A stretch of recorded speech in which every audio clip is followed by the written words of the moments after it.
Hi YouTube family, it's Yvonne from GingerChickRehab. On my channel, I do lots of thrift store flips. Along with my husband Chris, we do furniture flips, trash to treasures, and we just take unloved, unwanted, outdated items and get them ready to resell in our retail booth. In this video, I am bringing you some thrift store flips. This is where I am out thrifting. I am always finding little footstools, and I just think they are a great accent piece. I love them as a piece of decor. You can use them as a footstool. You can use them as a riser. So I usually don't pass up too many of them, and I had quite a hoard build up that I needed to get done. So while we are breaking our sprayer out to get mass quantities sprayed up and get our inventory built back up, I am going to share with you the process of how I get these little footstools into the Ginger Chick farmhouse decor that I love. So right off the bat with my hoard of footstools, there is this little particle board pink footstool. I know that you may not see much of it, but at the $209 price tag, I definitely thought it was something that I could upcycle. So I definitely thought this was a great find. I love that it was a 2-level step and it had that little cubby in it. And I am sorry that Hunter outgrew it, but I am ready to give it an update. And with a $609 price tag, I will give it the love it deserves. And I definitely have a hard time resisting these solid wood little stools because I know that one, they take paint really well and they make over very easy. And I'm sorry that the little teddy bears need some updating. And I'm sure with this blue stool, you might be thinking, what are you thinking? For $209, leave it behind. And this is another one of those solid pieces that I definitely have a vision for. I know that home sweet home is always a good saying. It's never about what the sign or the saying is. It's just about it being unwanted, unloved, and I'm ready to give it an update. And I definitely liked this little cubby box. Though the blue has done its time, I'm ready to update it into the Ginger Chick colors. So the first thing I do is to get rid of any price tags, and then most of these are kind of a homemade one. So, and then anything that says that it might have already been store-bought. Nothing says a flipped, thrifted item like a painting over a price tag. So on this one, as you can see, it has some of that veneer wrapped around the sides of it. And yes, I could have pulled it all off and exposed that particle board. But for me, it was just easier to take that Starbond glue, that CA glue, where I could hold it down, get it in place, take that spray activator, hold it for 15 seconds. It would be dry, and then I can move on to my next step. I cannot recommend a CA glue anymore. If you're a flipper and you want to get going on your products, 15 seconds is a great dry time to move on. So now for that space that was missing that piece, I just mixed up a little bit of some Durham water putty and using it. It is a wood filler, a spackle, whatever you'd like to call it. And what I'm doing is I'm filling in where that piece was missing. I don't want to make it a detail. I want to blend it in. So I just mixed it up to the consistency, and then I will be smoothing it on top of that little piece of veneer board and then waiting for it to dry. And now I'm going in and removing any hinges, especially off this little primitive box, to give them an update. So now I have a few that need to be sanded. I'm just taking an orbital sander with a 220 sandpaper. And for this first piece, it was painted on, so you know that's going to be raised. You don't want to see that detail when you're painting it over it, so you want to make it nice and smooth. And for this home sweet home, it definitely needed to be sanded. It had that crackle finish on it that definitely would be a detail piece when you're painting over it. So it's worth the time to get these sanded smooth. And then for this pink piece, it definitely had some kind of a water damage where the water had raised the grain, so it was all bumpy. So I'm just taking that orbital sander and I'm just smoothing it out. And then I'll go over the legs also, trying to remove, I'm not really sure what this pink paint is, but I have some areas that needed sanded anywhere, where I filled in the side where they had that missing little piece of veneer, and then where I filled in the screw holes. So since I had so many of these little stools that I was going to need to clean, I am just using some of this super clean. It's just a little bit of the cleaner in a hot bucket of water, and then you wipe them done. I know that our go-to has always been the crud cleaner, but this company Super Clean had sent us this wonderful product, and I have to tell you, I like it just as well as our crud cutter. So when I was sanding this pink piece, I noticed on the bottom of them that it had those little sliders that prevent it from scratching up your surface. So unfortunately there was only 3 of them, not 4, so I needed to get those removed. So I want to leave the wood detail in the inside of this piece. So all I'm doing is I'm going to be taping it off. I'm just using a paper plate that just works because I don't want to use that much tape all over it, just to cover the hole because I am going to be spraying this piece. And then since we're using the sprayer, we have these boards that Chris has cut out of some scrap plywood that we carry the piece in and out of our spray room. So I did not remove the hinge off this piece only because it actually was bolted in. So I did not want to mess with that. It is that MDF board. But unfortunately, when I flipped the piece over, I did notice that some of these were loose. So Chris is just tightening them back down for me. His grip is stronger than mine. And yes, if you have saw any of our videos that we have been using our sprayer in, I kind of use the same footage just in case you were new, but this is the same where we need to purge it out. It is a beast of a sprayer. We purchased it at Home Depot. We are doing mass quantities of items right now. We're doing and broke them up into 3 different videos, but in case you were wondering what our type of sprayer that we are using, this is what it is. So I have to say I do absolutely love this sprayer, though for as much paint as it uses and as much cleanup as it takes, it is worth the time to get a whole bunch of pieces prepped and get a round robin, get a manufactured line of getting these pieces spray painted. But it does a wonderful job and just coats them wonderfully. We keep tweaking our pressure, trying like different spray nozzles, but so far we are loving this spray. We have gone through a lot of different sprayers in our time of flipping furniture, and then we just settled on biting the bullet and spending the money on this guy.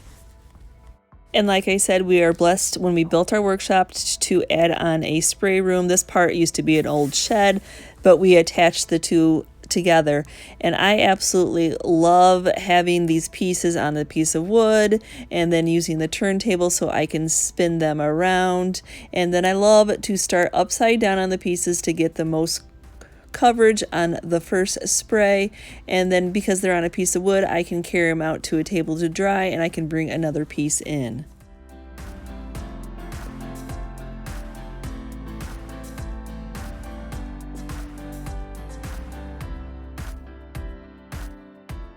You can just see how beautifully this sprayer works, just how smooth of coverage it gets. It only takes 1 coat of this black onyx that's ready to use off the shelf from Walmart, and then I set them all together and I turn a fan on to help dry, so then I can turn them over and finish them up by spraying their tops.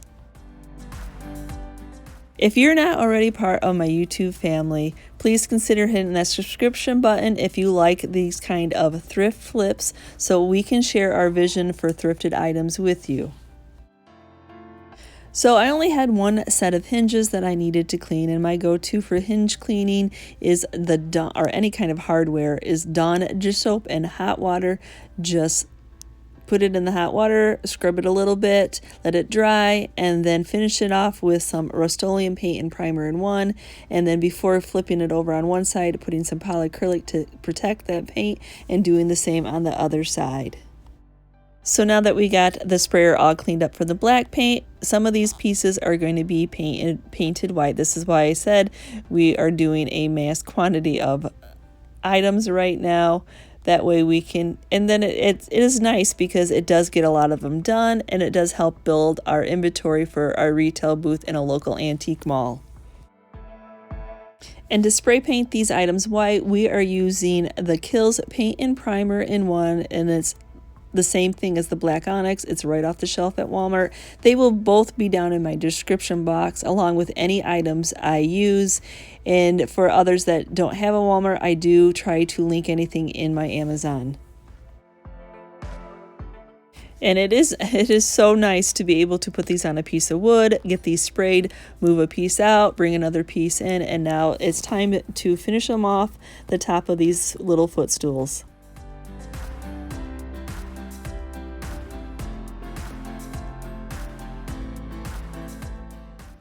So here's what I said. We were doing this mass quantity of items, but it is well worth it because yes, the sprayer is very nice, but it is a lot to set up and clean up, but if you're doing a whole bunch of items, it's well worth it.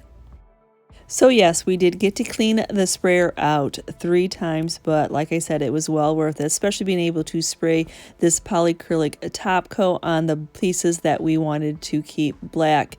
While that, even though we already used the polyacrylic in a spray paint, it did put a nice heavy coat of top coat on these black items. And for this little footstool, just the age of it, whatever it is, it had some bleed through going on.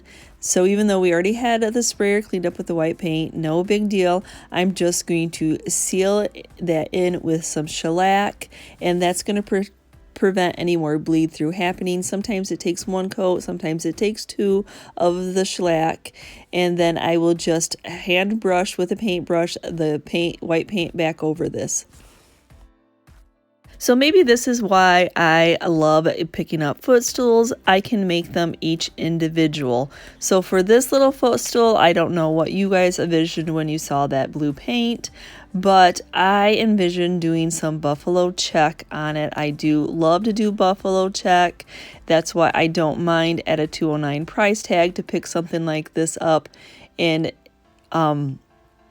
take the time to do some buffalo check. I definitely think it is a nice accent piece for somebody.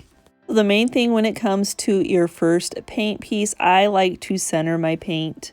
So what I'm doing here is I made sure my first piece of masking tape is nice and centered, and then I will work with another piece of masking tape butt it right up to that side, and then I'll take another piece of masking tape and I will butt it right up to that last piece of masking tape I just did. I will fold those sides down because that's the one that is staying, and then after I get those sides folded and taped under, I will remove that piece of middle masking tape, and then I'll do the same thing. I'll butt it right up and then work my way down the whole both sides of this little footstool. And then I'm going to wrap masking tape around that little lip. It's really hard for me anyway to keep that curve going down the side. So for me, it's just better off to tape it off and leave it white. So for my stripe colors, I'm using this multi-use apple barrel paint that I get at Walmart. I have a light gray, a darker gray, and then a black. And then after pressing my tape down, making sure that it's nice and secure, I just use one of these makeup sponges from the Dollar Tree store and just do a dry where I just have a little bit of the paint on the sponge and kind of dab it and work my way down the areas that do not have the tape. And I choose to do it lightly, take a blow dryer, blow dry that coat, and then I will probably apply 2 to 3 coats. I just think less paint first. It's better to build it up than squish it underneath that tape and have a messy line. And do you all do this? I know that paint is not much, it's less than $1, but I can't stand the thought of wasting it, that I get it right off that plate and put it back into that container. And who does not love a good reveal of your paint stripes? Now I have to say I do kind of heat the tape back up with the blow dryer. That way I'm preventing pulling off that original paint. And then I do use my blow dryer again, and I want to make sure that this paint is nice and dry because I'm going to be putting some masking tape for my next stripe right over that fresh paint. So now here I am again finding center, and I'm going to be putting that masking tape right down. That's why you want to make sure that that paint you previously painted is nice and dry. And for me, this is just, some people start at an edge, some people work their way. I just like to, for this piece, I want to make sure that I like them centered. It's just a personal preference in how you want your check to look. But it's the same step for this as that first one. So now I'm going to be moving on to that darker gray color for my next stripes. And so it's going to be the same thing using I use a used makeup sponge. That's why I don't care that they're from the dollar store. I just throw them away. I don't try to flip-flop side. It's a sponge. I don't want it to squish through. And I'll do the same thing. I will put a little bit on and I'll blow dry it, and I'll probably do about 3 coats to get it as dark as I want it to be. So for your third stripe, this is why I love using the masking tape. See, I can see my previously lined underneath all this paint, under all this tape. And so now I just need to do is match up my masking tape to that previous paint line, that light paint that I had painted. I can see it through, and that's where I know I need to put my paint. I don't have to worry about measuring. I'm just covering up that. And then you do not remove, as you see, you are going to make little squares of black next, so you do not remove that other direction of where you have the gray tape. It stays on, and you put this tape right on top of that. I know this is the step that confuses people. So you don't remove the tape, you just tape over that previous line when you flip it the opposite way. This is the easiest way that I find to do this. And now you can see I have moved on to my black, and then really there's only a little bit of a square that you need to do because each direction is taped. So I do the same thing. I do a little bit of the paint, I dry it, and then I just wait till I get it the solid black that I like.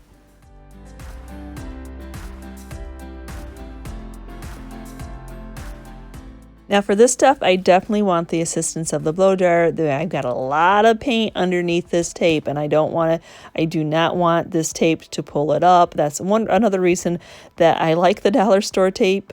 It's sticky enough to stick, but not so sticky that it accidentally grabs my previous paint. But just as a reassurance, I just put a lot of work into this product.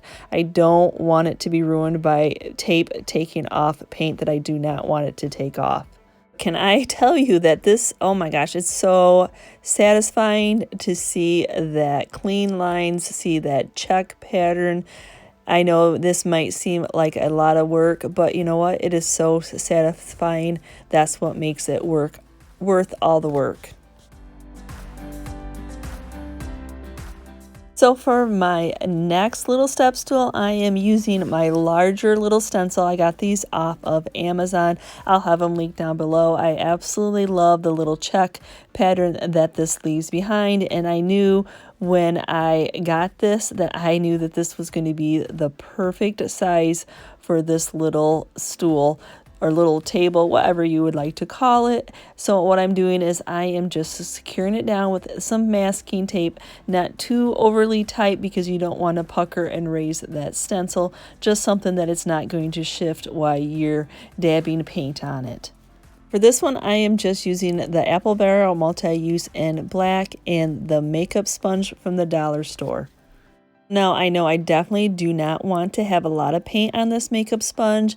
I want to dab it. I want to try to take that stencil and pull it tight. And then I will end up going over this twice. But like I said, I want to make sure that I have just a little bit of paint, that I am not making a sloppy mess underneath this stencil.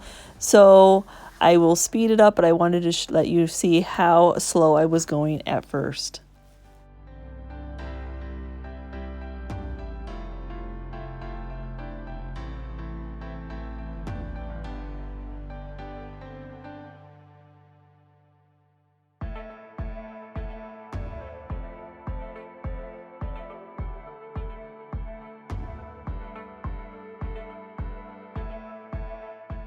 So I did dry it with a blow dryer in between coats, and I wanted to be able to get a little bit more depth in that black.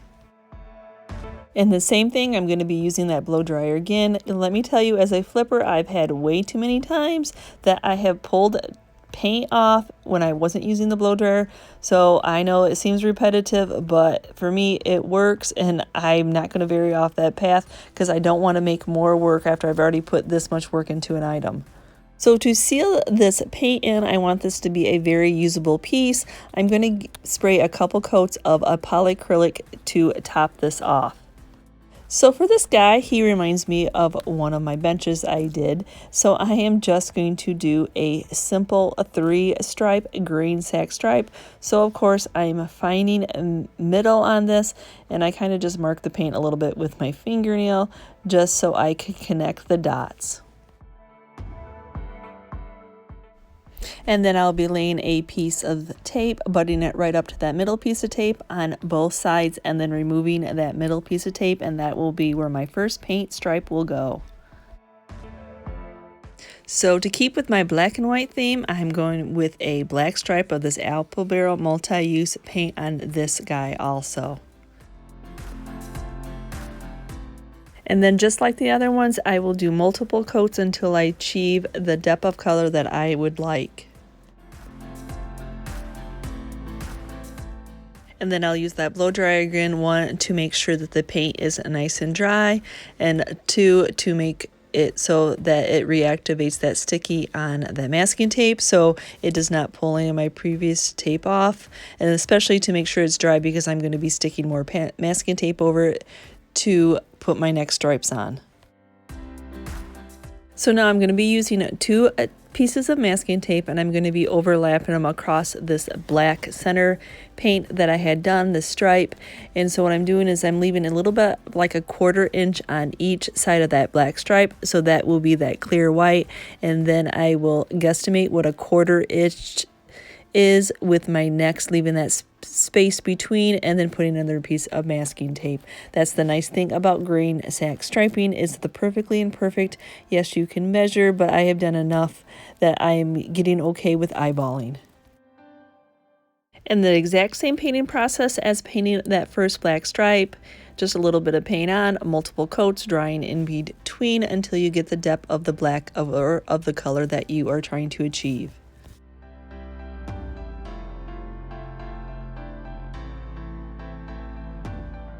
Yep, I'm sorry, I'm still using that blow dryer. I do not want to be pulling this black paint off that I had made my first stripe on.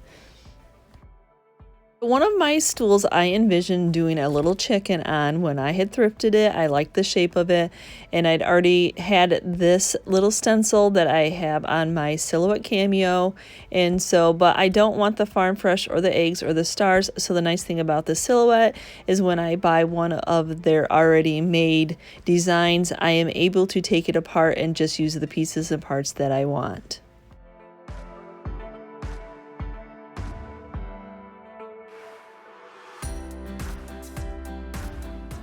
Then I can group the pieces and parts that I do want and size them appropriate to the size that I need it to be for my little stool. And then when you're resizing, you want to make sure, just because the size that you're trying to fill, you don't necessarily always get to make it that size, because if it stretches that little chicken out or your design out, that's not what you want. So to keep my stencil centered, I had already laid these pieces of masking tape to make sure that I was going to be staying in the center. That way when I put my stencil on, I could just use that as a guide.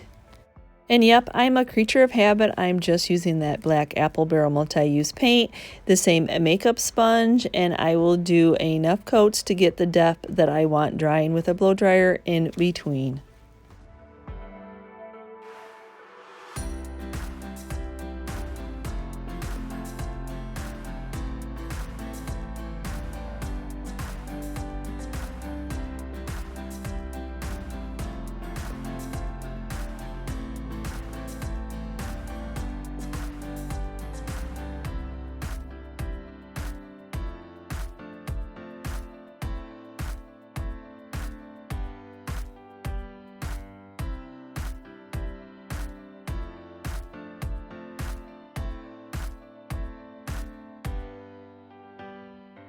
So this is that top to that one little stool.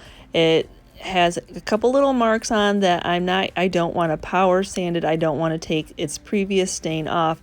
I just want to lightly sand this, get where that residue was left behind from the sticker and that little bit of scraping that was done, because I'm actually going to be filling this entire piece with a stencil. So I'm just going to give this a quick cleaning of crud cutter before moving on to attaching the stencil. So along with chickens, these type of tiles sell really well from my booth, and so that is what I'm going to be doing on the top of this little Stools wood lid. So this is a design right off the Cameo Studio design store, and so I'm just seeing what size I need to make. I need to fill out the whole top with this stencil. So as you see, I filled out that whole top, and so I want this to be white, so I'm using that multi-use Apple Baron white. And the same like the black, I'm using that sponge, and I will do 1 or 2 coats just to get the white to be solid.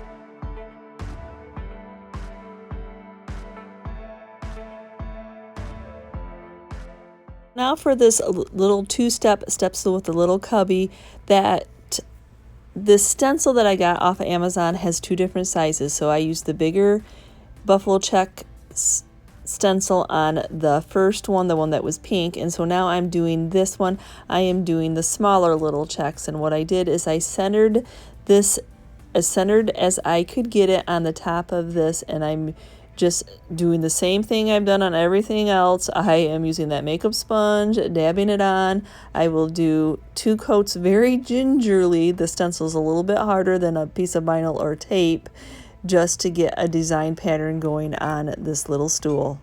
And then for this one, I did have to overlap the 2 stencils together to get it to completely fit the size of this top.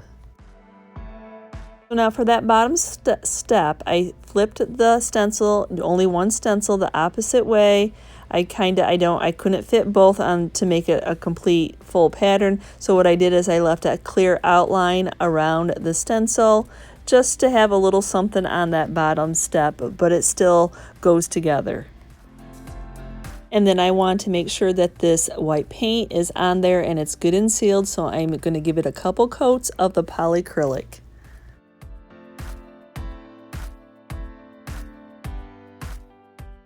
So the way that this bottom black piece looks, that primitive look to that rough wood, I want to age the white on the top of this. So I'm just taking some Waverly antiquing wax and I'm just rubbing it on and giving that white that I just put on just a little bit of an aged, a little bit of a brown look.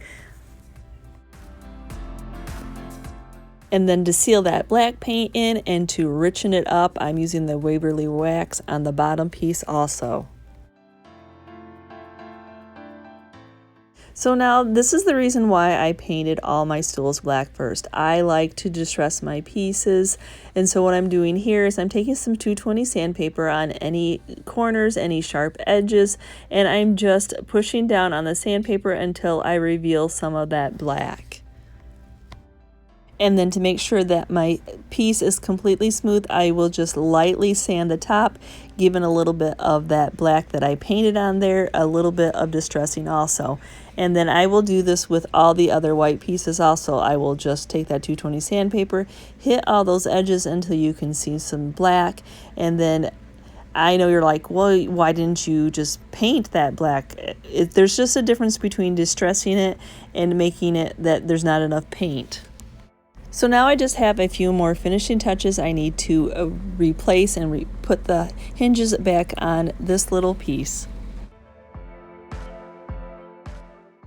And then I'm just going to take the air compressor and blow any of that sanding dust off these pieces before moving on to my next step. And now I'm just going to be finishing these pieces up with some Varathane finishing wax to seal in and protect that paint. And that Varathane just leaves them nice and smooth, and this product smells really good. So it's just wipe on and then wipe off any excess. So did you make it to this part of the video? Did you make it to the reveal? Did you fast forward to the reveal? I understand it's a lot of information. I love to share our vision of what I see for a piece and how I do it. But here are these cute little, what was an outdated footstool, what was pink is now just a nice little piece that you can use for decor.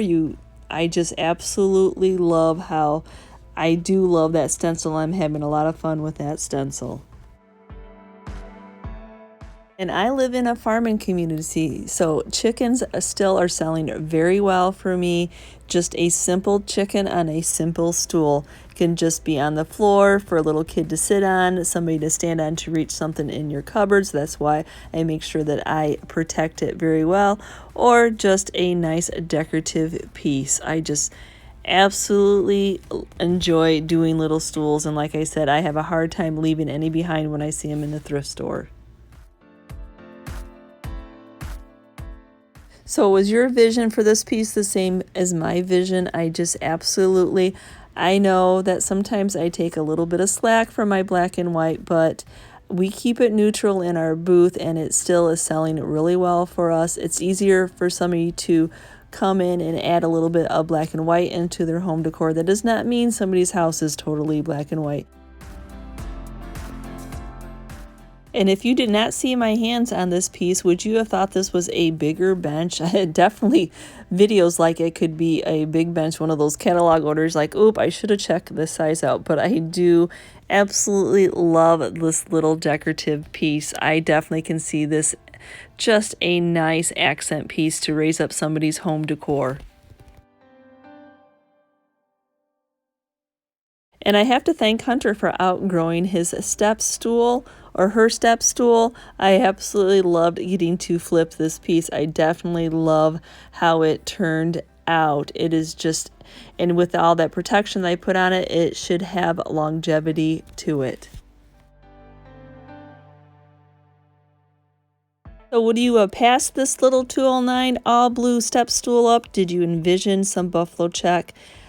I just absolutely love to do buffalo check. Once you've done it a couple times, it seems a little intimidating at first, but it really is easier the more times you do it. As always, don't forget to tell me which was your favorite. Would you have passed them up, or would you have picked them up and flipped them or made them into something for your own home? I know that they were unloved, unwanted, but they just had so much life left in them. I inspired you to look at little footstools in a totally different way. So I thank you if you were part of my YouTube family for helping my channel grow. Just you watching my videos, subscribing to my channel, and giving me a kind comment and a thumbs up lets YouTube know that you like this kind of content. So if you're new to my channel, please consider hitting that subscription button along with the notification bell so you know when I've uploaded a new video.